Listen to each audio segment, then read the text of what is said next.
Fika for Life! My name is Linh and Ed, and my co-host is Edward Thomas the third. the third. Welcome, Does that sound everyone. really official, huh? Edward Thomas the third. And your son is Edward Thomas The fourth. Will there be Edward Thomas Hey, fifth? Well, no, because all my kids think it was a really stupid idea to name Eddie the fourth, and so Why? they're all like, "We're not gonna do it Why not? because they're chickens." Okay, whatever. That's your kids. Your No. genes. No, that's not. There's their mama's genes make them crazy like that. So, people wanted us to talk about leadership. Yes. And what exactly do you want us to talk about? Why am I not the leader for the whole world? Because I'm so great. Because you can't handle it. I can't even handle our congregation. I'm like, oh God, please. Can't Take even him away. handle your own kiddies. Oh my gosh. No, it's like 5 kids too many. No, okay. That's a joke. I love you guys. You know your dad's on your side. Sometimes. It's Lynn that makes me say stuff like that. Yeah, exactly. All right. Because that's what a good leader does, blaming it on other people. Well, always. That's what we do. Okay, so let's see. What people were asking us about with leadership, it was to talk about like leadership development. So about like Our own or like in an well, they were like organization? ours. So they were asking like, we're leaders in various things. Like you're leading Sunday school, you're a leader for your kids, you're a leader at work. Obviously you are, because we've said in earlier podcasts how people are like, I can't work unless Lynn's here. I'm so glad that she's here. No, people don't say Yes, that. they were. But They were like, they enjoy it better if I'm there. Yeah, it's the same thing. It's not that they cannot work. They, of course, I can't work with. I mean, I enjoy work better if Lynn's here, because if she's not, I'm just not productive, and I feel really bad about myself and the world around me. Oh, wow. Well, kind of like what you said. That's how you perceive it. Anyway. Yeah, I perceive okay. everything in the correct Okay, way. so leadership development. Yeah, so leadership development, or let's see, or leadership in various contexts. Since we have different places that we've been leaders at, Something. That's so sweet to say. Typ. I know. It means something like kind of. Oh, how do you say that in English? Kind of. Okay, kind of. Yes. Yeah. Typ. Typ. Okay. Yeah, and I was thinking that I was wondering, like, so I don't know how many of you guys are leaders. It's something my wife and I were talking about, where she doesn't want to be the boss. She doesn't want to be a leader. No, but they give her. I mean, she does the leadership. So she's a gamma. But she doesn't. She doesn't want the title. She doesn't want the pressure. And I'm like, That's weird. I would have taken it a long time ago. Because it means also money. I would be over. Yeah, exactly. I'm like, money, power, prestige, influence. Who wouldn't want to be the leader? And she's like, no, I don't. People who don't want to take the consequences when people's going down. Well, but I think that proves my theory that most people shouldn't be leaders, and most people are not leaders. Most people are not leaders. Because you don't need a whole group of leaders. You just need a few leaders, but you need a lot of sheep. Yeah. Good sheep. Sheep who are good at some particular task. Like eating grass and pooping. That's what sheep do. Producing really good wool. Okay, and meat too. And lamb. Milk, so we can have cheese. I You love sheep cheese. So see, it's not just eating and pooping. All right, fine. Sheep can do more than that. No, but I think that, and I think when I was thinking about this whole aspect, like, of leadership in various contexts. Mm-hmm. So someone asked the question, okay, well, Ed, maybe you could talk about, in the context of you and Lynn, could talk about the kind of leadership you guys have in the church. And I said, well, it's not really the same thing. Because I feel like leadership in the church, okay, I can manipulate that and do things so people would like me more as a leader and would want to trust me, dressing up a certain way or speaking a certain way. But I refuse to do that because I believe in transparent leadership. I think that people should follow you because they want to, and I do everything I can to discourage anyone following me because they think I'm some kind of great leader. I mean, I think that when we started our church, Sulin said, she goes, you're not the leader I would have chosen, which you might think was like, okay, was that a compliment? She goes, but maybe you're the leader we're needed. And I was like, of course I am. Turn that things around, make some lemonade out of those lemons. So I think that, like, in church, I don't I think that people should follow me because they believe that what we're doing in my leadership, that we're actually obeying God. And because we believe that God is the ultimate leader. Yes. Yeah. I mean, I don't lead the church. I mean, I'm a leader in the church, but God is our ultimate leader. Mm-hmm. Jesus is our only true pastor. Ooh. That sounds so spiritual, huh? Yeah. I know. Drink some tea. It's not the truth. I mean, it's the truth in one aspect, but then we're not constantly asking Jesus what to do. That would be always spiritual. I mean, we asked him for guidance, though. Yeah, of course. But we are not, okay, dear Lord, next week is Sunday service. What worship songs do you want us to sing? But, okay, so when I was an executive chef, yeah, I was trying to explain to people sometimes that when I was a chef, everything I needed to lead was always there. And there wasn't anything lacking. I mean, it's so we're making food. All the ingredients we needed for the food was there. One of the jobs I've had, I even designed the whole kitchen. So the kitchen was there, everything I needed. And what happens is if people don't do their job, I can just fire them. So my leadership is not just I have a positional leadership. I'm the executive chef. I have a power leadership. Yeah, like authority. So I have a authority leadership because I can hire and fire them, determine the wages and stuff like that. But there's also the charismatic aspect. People want to be led by me. Which I take as compliment. No. As you should proof, though, because when I've let people, so sometimes I've had to let people go in different leadership things, but especially in the restaurant. And I remember, like at one restaurant, every time I had to fire someone, it was terrible. People cried. Like, but Ed, I really like being part of this team. This has been the best restaurant. You know, I've never been so validated, blah, blah, blah. Please give me another chance. I'm like, well, everyone knows that I did overhire, and I told everyone in the beginning I'd overhired everyone because some people look good on paper, but they're not. Some people don't look good on paper, but they are. And I needed to form the team that would bring us to success at this place. I said, and the team is starting to form, and those who cannot perform at the level I need you to, can only you've journeyed this far, you can't journey any further. So I had to let people go, and I just remember this one guy's like, he goes, I don't know what to say to my family. I was so happy. I said, I finally made it to a place where I can learn so many new things. I'm like, yeah, you did, but you're not cutting it. Sorry, I have to let you go.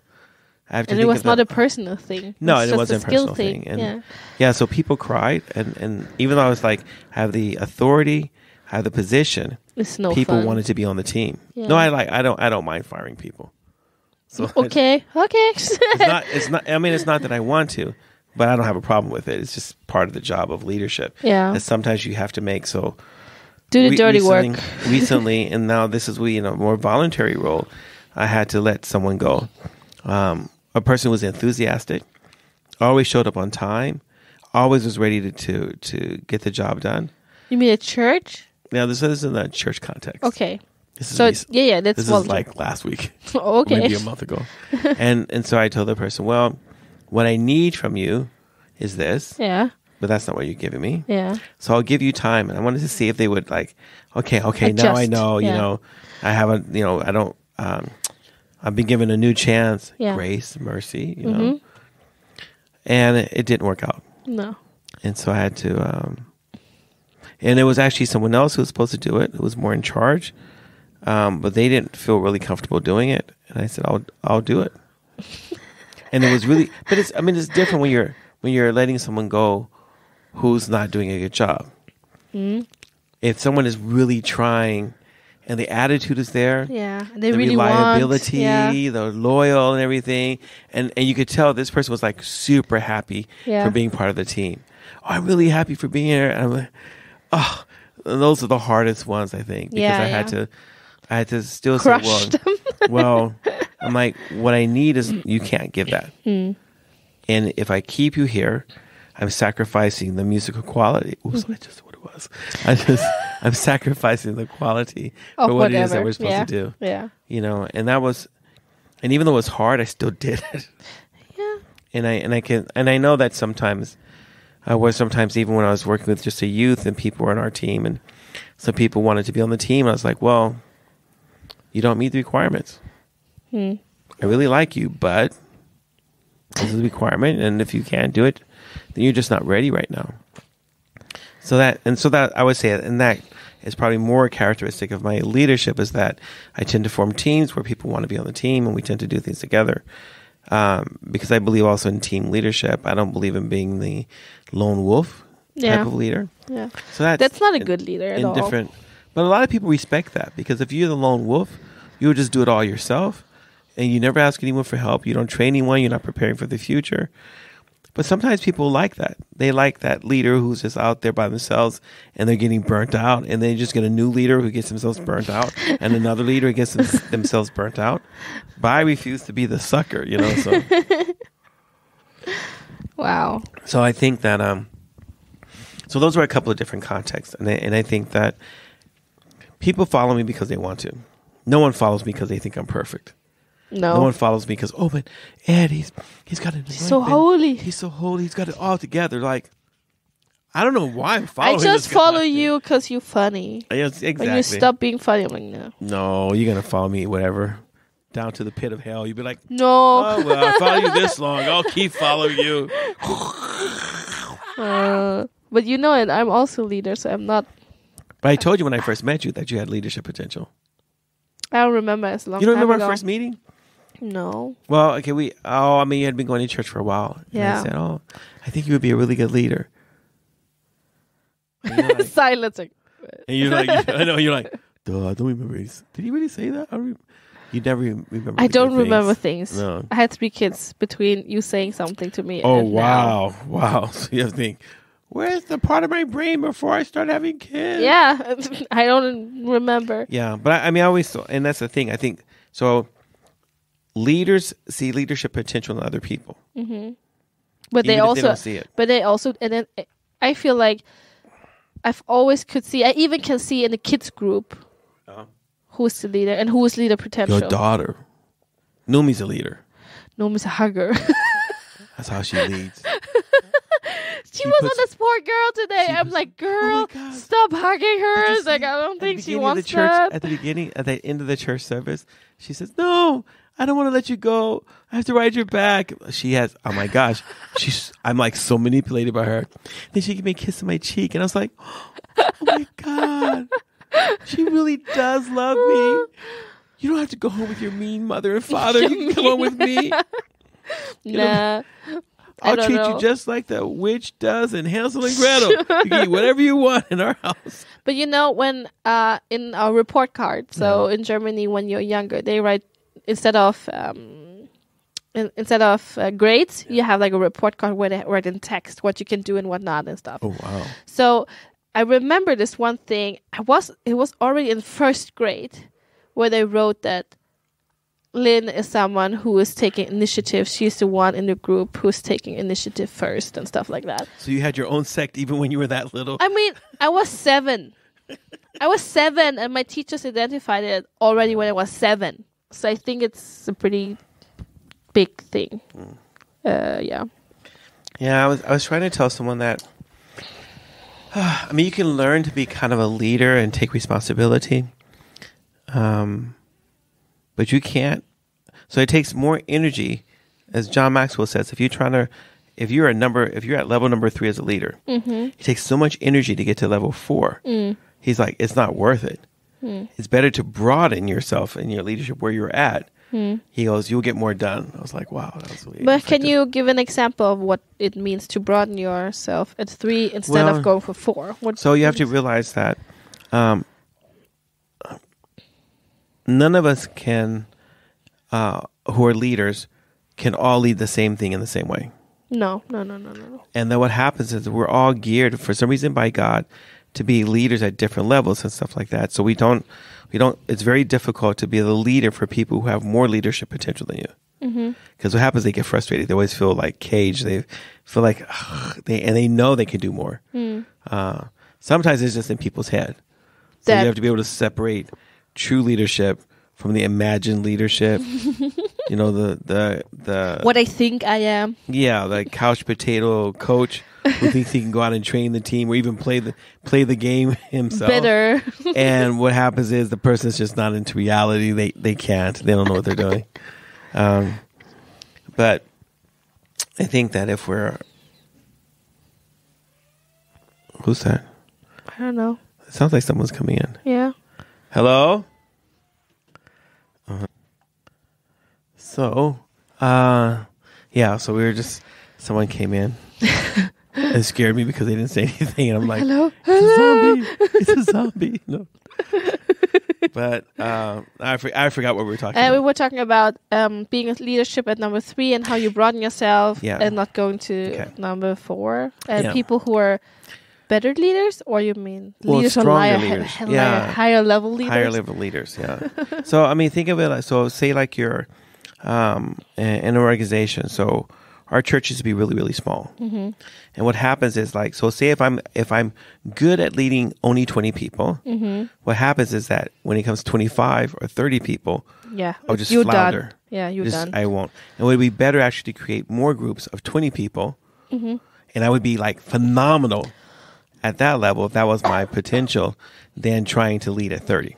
Because what it would take for me to go from 20 to 30 requires way more energy than it would be creating more groups at 20. Okay. So if that's, I don't know if that helps to explain anything, but, and so let's say like, but yeah, I was, so people who are leading, if we use as groups, mm-hmm. people who are good at leading groups of 20 may not be good at leading groups of 50, but if your potential is 100, you'll be good at 20, 30, 40, 50, 60, 100. Yeah. So the whole thing is to understand the kind of leadership. So how many people can you actually really effectively lead? Mm-hmm. And that's going to lead 20 people is a lot. No, I've led more. But what do you mean by lead? Lead. You're in. So what happens is that in leadership, a good leadership structure sees the leadership potential in other people.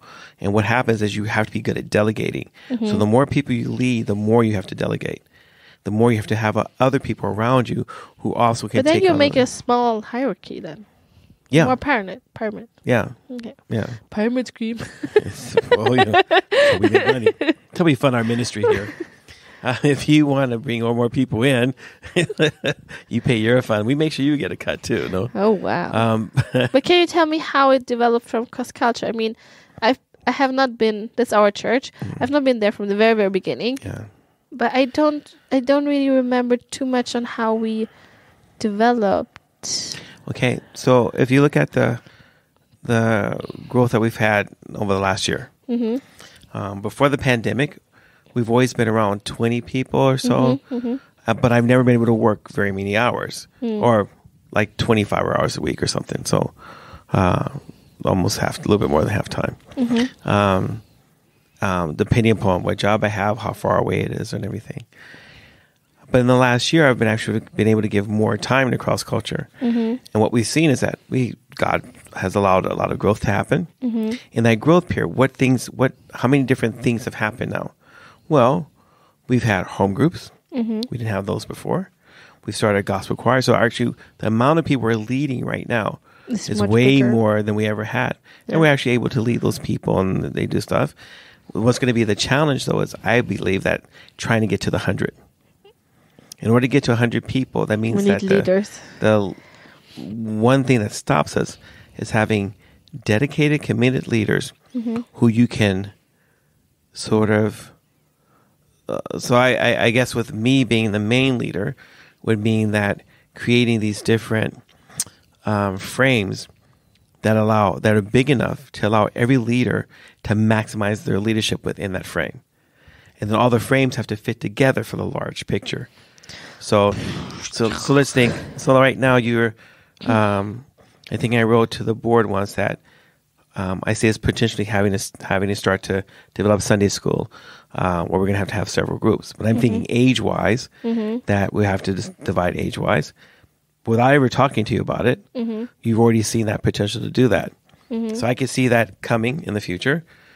But at some point, basically I should say, hey, let's have a Sunday school talk. This is what I'm thinking in the future, whatever. Da, da, da, da, We've da. never had a time. I know.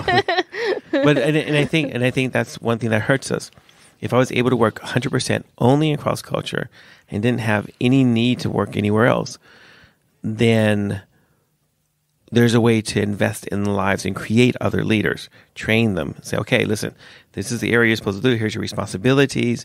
Here are the tools you need. I'll follow up with you every so often to make sure that, you're on track and everything like that. That would be the most ideal thing. So it would be to develop. The problem is that I know that so many people are leaving within the next couple of years. And that makes me go. But you can't think about that. Yes, I do. Because you don't know when we'll leave. Who else will come? You never know. But if I feel that you're not, so it's like this. If I feel that investing in you will fail. No. Will be wasted. Yeah. You're not supposed to read my mind like that, Lynn. I'm trying to find a nice way to say it. You'll be wasted. So it's not. I mean, it's not wasted, but it may not help us to achieve what we need. I think it's. And I don't mind training people for other organizations, as long as I know there's people coming in. Yeah. But right now, when our need is really crucial, who we have in leadership is extremely important. If we get people who are not committed, people who can't, like people who, oh no, it got really hard, I have to quit. We can't. And I know it sounds really bad for people who maybe are not in leadership or looking at it and they're thinking like, no, but we just need to have love and peace and joy and hold each other's hands. Well, that's not how it's done. If you think about it, Jesus had hundreds of followers of disciples, but he only chose 12 apostles. He could have chosen more. He could have, but he didn't. But those 12 he chose were able to continue his work, and now the church is gigantic, and we're the largest religion in the world from a country place like Galilee. Kind of amazing. It's not the heart of civilization, maybe. No. And so I think that when we're looking at like aspects of leadership, so that's one thing, to know your leadership potential and then to work that potential. It's. I don't know that potential, actually. I could teach you. I can show you.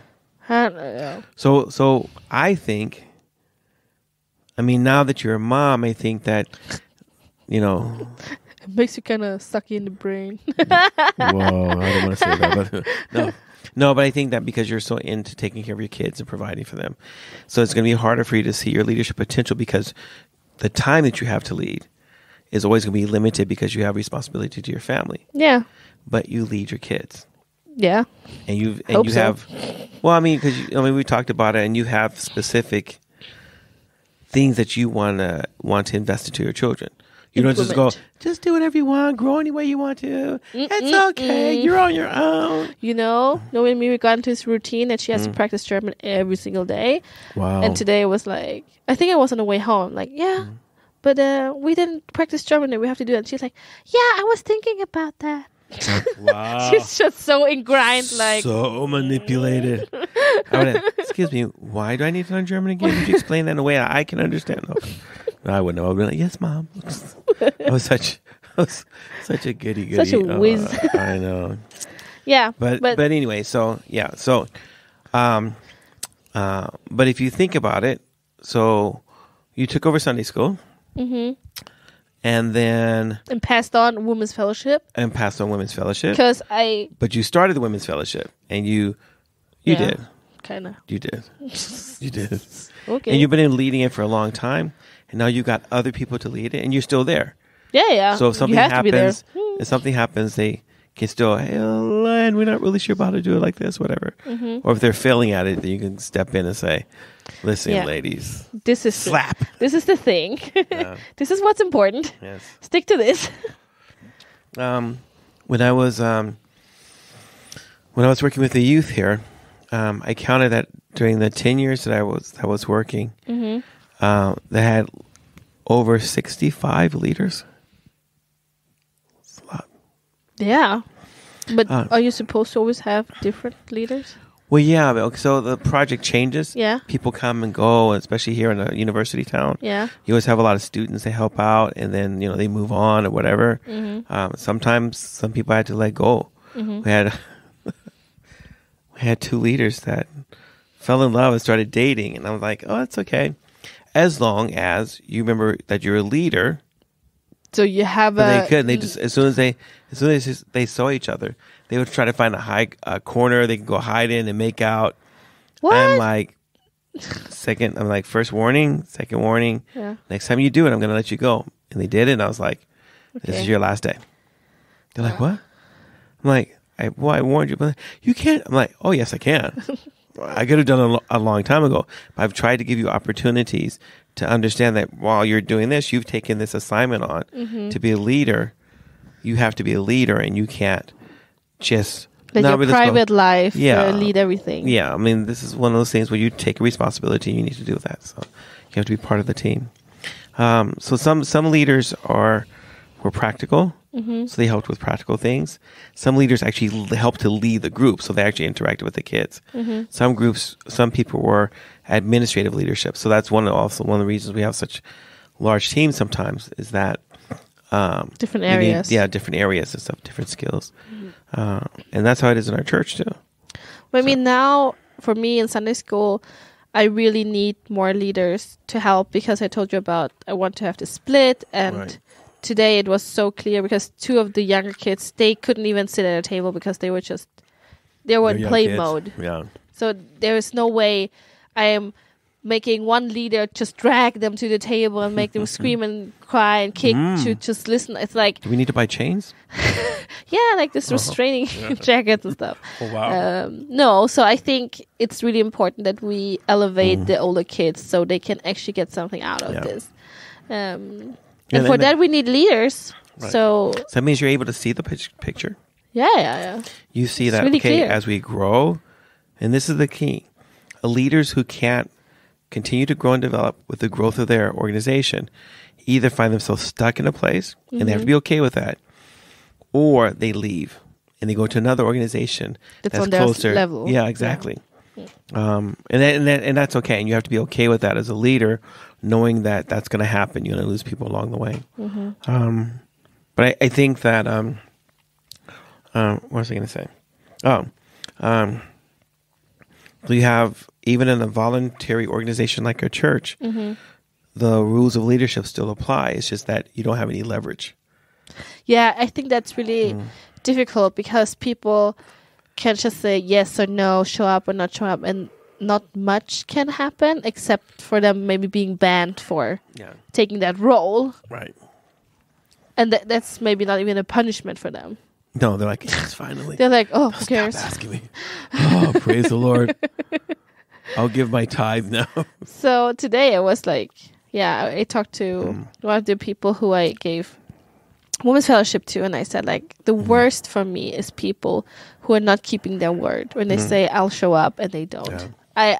I am so allergic to this kind of behavior. Like, I cannot. I probably get disproportionately angry. Because I feel like it's disrespectful towards other people's time. Time and energy and effort, and stresses people out for no reason. And and it's one of, I think one of the hardest things also with regard to that is that when you build something up and now you turn over to other people, is to understand that now things are going to change. Yeah, definitely. It can't be exactly the same way, and you have to be kind of supportive and okay with that. Here we are in this church that we rent from, and there's another person now who's in charge of the youth. I'm not in charge of the youth here. And one of the things I've had to adjust to is the fact that how the church has really embraced this guy in a way they never embraced me. Yeah. And they support him. They give him way more platform. Yeah. Like, I had to always fight for everything. Yeah. But they just like welcome him and let him do stuff. And I was like, the other things I wanted to do. You never do this to me. Yeah. And so it was one of those things I had to work as well. This is another time of leadership. Yeah. This is what his leadership looks like. And made a decision a long time ago to pray for him and to be supportive. And if he ever asked me to do something to help out and it supports what God wants him to do, then I would do it. Yeah. Not be bitter about it. Yeah, exactly. Not take it personally. Or say, well, and what that's done is it's produced a really good friendship. Yeah. And I'm really thankful for that. So that's another aspect of leadership, is being able to have joy over the leadership of other people who might actually be taking over something that you used to be the leader of. And maybe even be better at it. Yeah. And not take offense of it or get bitter. I but think so. it is. And it's so. I think being able to rejoice in that is a sign of good, mature leadership. So, Nomi is disappointed I'm not doing as much crafting as our former leader. But I feel like, I do it differently. Yeah. I'm not focusing on the crafting thing. Well, I think when I first started working with small children, I had to learn how to pyssla. I didn't know how to do it, and so I had to actually have someone to train me. So really, you didn't know much? I come from really poor areas. We didn't. Crafting was not. Yeah. No, we didn't craft. We threw stones. We threw stones. We broke windows out of abandoned buildings. We used to build tree houses. Yeah, there you go. We find scrap pieces of wood. We nail them together into the. I'm like, we're killing trees, but we didn't know that back then. But we never did I didn't do anything like that until I moved here to Sweden. Stuff. Yeah. And so, but this person, and it's really because this person does not like me. Yeah. Hates my theology. We're opposite. But I did see that this person was really good at this. Mm-hmm. And I said, teach me some things. And she actually taught me a lot of stuff and helped me to find, okay, there are some things I actually enjoy in crafting and I can use those things, but I'm not a craft person. No. I'll never be able to do what she does. I love crafting, but I like it when she does it. I'm like, well, it's really great stuff. I would never come up with those ideas. I wouldn't even see. I mean, think she's got you see how tall this wall is? Her cabinet is this whole wall. Yeah. Filled with just crafting stuff. Oh gosh. Okay. I showed you when you were at Tuna Bay Church. Yeah. Yeah, the room with all the crafting. Yeah. She set that up. Wow. Okay. I mean, they were making jewelry and painting and T-shirts and cups. I'm like, yeah, we can do that. We can do that too in Sunday school. Yeah. But now I know how to do all that stuff. But I just haven't talked to you guys about it. No. I know how to do all this stuff. Good. And there's a lot of things that you can't do. No, because I need to. He says no to me. Oh. Yeah. That's a good leader who can say no. No, I mean, for me, I'm more focused on the teaching first. Because all the crafting stuff, they get everywhere else. Yeah. And it's not like people are like, no, I don't want to go to Sunday school because it's boring. They never say that it's boring because they have other kids, they play and stuff. But I think it's more important for us to focus on the teaching first. Because at the end of the day, we're in a church, having Sunday school. Yes. And that's how you guys complement each other really well. Mm-hmm. So, but I think that those kind of things are really important. All of things are important, when it comes to leadership. And I think creating a good team. So now you need more people. Mm-hmm. So how are you going to recruit people, recruit more people who are actually going to show up on time or at least show up. They might be a few minutes late, but show up, Because you want people to show up on time. If they're not going to show up on time, you want people to show up at a reasonable time. Yeah. So if you're 5 minutes late, okay, that's not good. But you just show up. Yeah. As opposed to people are like, oh, I'll be there, and don't show up. Yeah. So, but people who are reliable show up. People who are committed. Yeah. And don't give up at the first sign of something difficult. Yeah. I think I have some people. I mean, I try to get new people in to try it out. Yeah. To see if that's something for them. I think that's really important because some people just disregard many areas that you could serve in because nah, that's not my thing. That's not my thing. You don't know it's your thing if you haven't tried it. So yeah, that's me. Anyway, I think we should wrap up. You think so? Mm-hmm. But there's so many more things to talk about leadership with. But leadership, we can call this leadership 1. We can go take leadership 2, and then we can 3, come to leadership 4, 5, 10. 6. So, yeah. Okay. Yeah, so this maybe just scratches the surface or talks generally about leadership, and I hope and our leadership in our church. For those of you who talked about this and gave us this idea, If you have more specific things about leadership, please let us know. But, obviously we talk a lot about leadership. We talk a lot about relationships. We talk a lot about food. We talk a lot about our kids. That's about right. I think that's pretty jokes. Much. Oh, what racism. Racism is what we experience. That's why we have to joke about it all the time. We have to let the steam out. But keep writing your questions. We really love the fact that people have been sending in a lot of questions and asking a lot of questions lately. And so keep up the good work. Keep introducing people to Fika for Life. And, because obviously if they're listening to this, they are improving their life. Definitely. We are giving wisdom here. So thanks everyone for listening. And we say goodbye. Goodbye.